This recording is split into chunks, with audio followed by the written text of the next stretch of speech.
আসসালামু আলাইকুম। জিততে জিততে শেষ পর্যন্ত সুপার ওভারে গিয়ে রাজশাহীর কাছে হেরে গেল রংপুর রাইডার্স। বিপিএলের প্রথম সুপার ওভারের ম্যাচে শেষ পর্যন্ত রংপুরকে হারিয়ে বড় চমক দেখালো শান্তর রাজশাহী ওয়ারিয়ার্স। আর এই জয়ের ফলে বিপিএলের পয়েন্ট টেবিলে সবাইকে পেছনে ফেলে অনেকটা এগিয়ে গেল শান্তর দল। অন্যদিকে তারকাবহুল দল হয়েও নিজের দ্বিতীয় ম্যাচে এসেই হারের মুখ দেখল বসুন্ধরা রংপুর রাইডার্স। তাই তারা নেমে গেছে পয়েন্ট টেবিলের নিচের দিকে। অন্যদিকে এদিন দিনের প্রথম ম্যাচে ঢাকাকে হারিয়ে বড় চমক দেখিয়েছিল মিরাজের সিলেট টাইটান্স। তো চলুন দেখে নেই রংপুর বনাম রাজশাহীর মধ্যকার বিপিএলের অষ্টম ম্যাচ শেষে পয়েন্ট টেবিলে বর্তমানে কোন দল কোথায় অবস্থান করছে।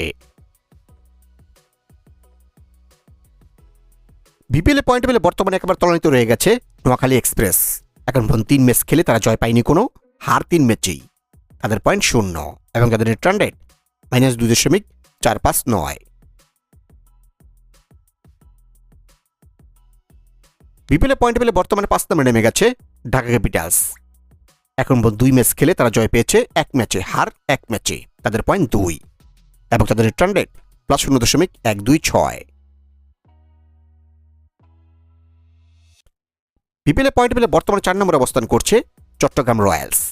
এখন পর্যন্ত 2 ম্যাচ খেলে তারা জয় পেয়েছে 1 ম্যাচে, হার 1 ম্যাচে। তাদের পয়েন্ট 2 এবং তাদের নেট রান রেট +0.729।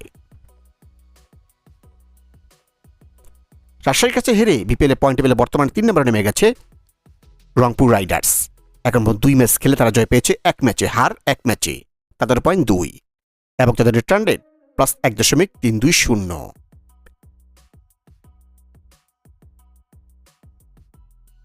বিপিএলে পয়েন্ট টেবিলে বর্তমানে 2 নম্বরে উঠে এসেছে সিলেট টাইটান্স। এখন পর্যন্ত 3 ম্যাচ খেলে তারা জয় পেয়েছে 2 ম্যাচে, হার 1 ম্যাচে। তাদের পয়েন্ট এখন 4 এবং তাদের নেট রান রেট +0.037। এবং রংপুরকে হারিয়ে বিপিএলের পয়েন্ট টেবিলে বর্তমানে 1 নম্বরে উঠে এসেছে রাজশাহী ওয়ারিয়ার্স। এখন পর্যন্ত 4 ম্যাচ খেলে তারা জয় পেয়েছে 3 ম্যাচে, হার 1 ম্যাচে।